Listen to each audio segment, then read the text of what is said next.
I run a legal clinic for low and moderate income entrepreneurs, and we provide free legal services to those entrepreneurs that are seeking to start up or expand their businesses. And what we will do is make an assessment of all the legal challenges that they're going to face, and we will try to walk them through those challenges. We had a client come to us, and she wanted to start a van service that would transport families of people who were incarcerated in the state prison to the prison to visit their loved ones. This population tends to be a very low-income group of people who have difficulty finding transportation on their own. She would purchase a 15-passenger van. She would have specific pickup points throughout the county and a schedule at certain days of the week where she would pick up customers and enter into a contract with them for the day to be transported to the prison and then transported back.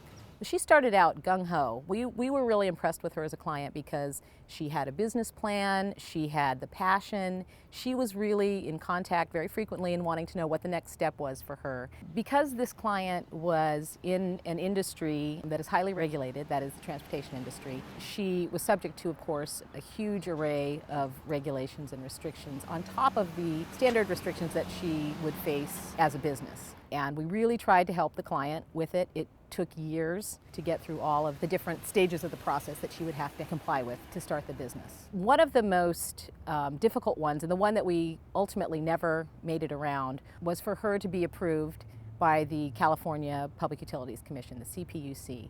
She had to send a notice out to all entities, whether government or private, that were operating transportation in any of the areas that she would be operating in, notify them that she was applying for this license, and they would have the opportunity to come in and make an argument about why her services were not necessary. In other words, she was forced to invite her competitors in to make an argument about why she should not be in the marketplace. Ultimately, she was deflated, and you could see in the last few months that she was really not returning calls and sort of dejected about how much money she might have to pay and what if it doesn't fly.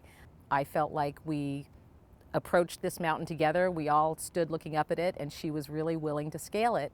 And so it's disheartening to think that ultimately we never even made it to the top. And what that meant was not only an entrepreneur that never got started with a good idea, but employees that never got hired, support staff that never got hired, and families and friends of an underserved population that didn't get the services they could have used.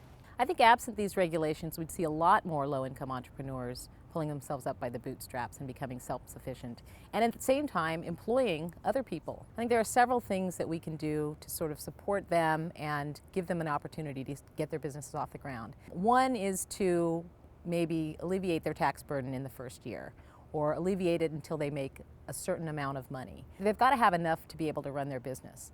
The other area that I think is really burdensome to an entrepreneur generally, and certainly low-income entrepreneurs, is all of the obligations that kick in as soon as they hire their first employee. If there were some way to exempt them from some of the laws that make sense perhaps with bigger businesses, but don't quite make sense and in fact impose a huge burden on them as small business owners, that would go a long way toward helping entrepreneurship thrive.